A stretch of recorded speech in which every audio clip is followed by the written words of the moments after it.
Hi everyone, in this video I'm going to talk about the New Zealand work visa process for 2023. So I'm going to quickly go through each step and explain what the employer has to do and what the migrant has to do. So it's going to be a brief summary of each step so you understand the overall idea. So step 1 is employer accreditation. Employers must be accredited to hire migrants under most visa categories.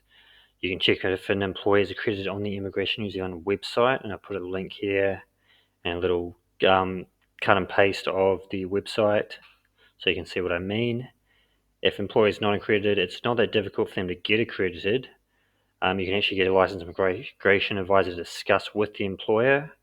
Note that employers must pay for accreditation and the fee can't be passed on to migrants, so that employer accreditation process is all paid for by the employer.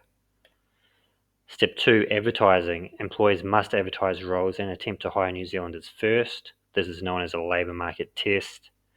There are exceptions where advertising is not required.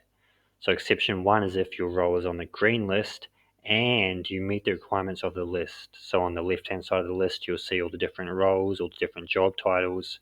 Then on the right-hand side, there'll be either a qualification and or work experience and or professional registration requirements. You also need to meet those requirements on the right-hand side. It's not just enough for your role to be on the left-hand side. And section 2 is if your role is paid twice the median wage. So current median wage in New Zealand is $29.66. If you're paid twice that, you would also be exempt from the labour market test. Okay, step 3 is the job check application. So once advertising is completed, employers need to submit a job check application for the role they plan to offer to a migrant or migrants. This step is completed by and paid for by the employer. However, if your employer doesn't know how to submit a job check application, and many employers don't know, then you can get a licensed immigration advisor to contact them. And again, this process, this job check application fee is all paid for by the employer, and if there's any licensed immigration advisor fees to prepare the job check application, that's also paid for by the employer. So this step again is all paid for by the employer. The other important thing is the work experience requirement and qualifications requirements listed on a job check application must match with your work experience and qualifications. Step 4, apply for an accredited employer work visa. So once the job check application is approved, the employer gains the ability to issue a job token.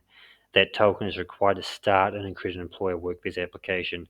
It's not possible to access the application form without a job token. So without the token, you can't even go on and have a look at the application form.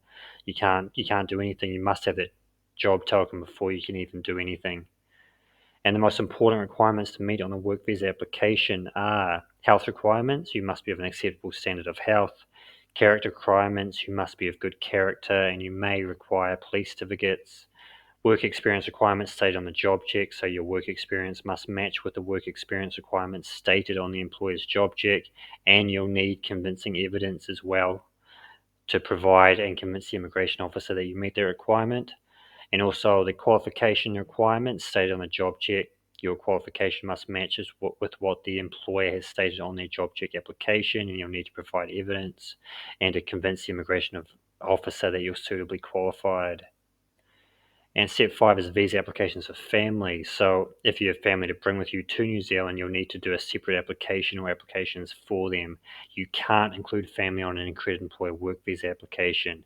You'll need to do a separate application for each family member, or in some cases you can include multiple family members on the same application. It depends. And there's a range of different visa options, for example, partnership work visa, partnership visit visa, general visit visa, dependent child student visa, dependent child visit visa. It depends on the family member and their exact situation. So the visa options for family are on a case-by-case basis, and it depends on their situation. Anyway, I hope this short video was helpful. I've just quickly gone through all the steps to get a work visa. If this video was helpful, please like, please share, please subscribe, and I will see you all later.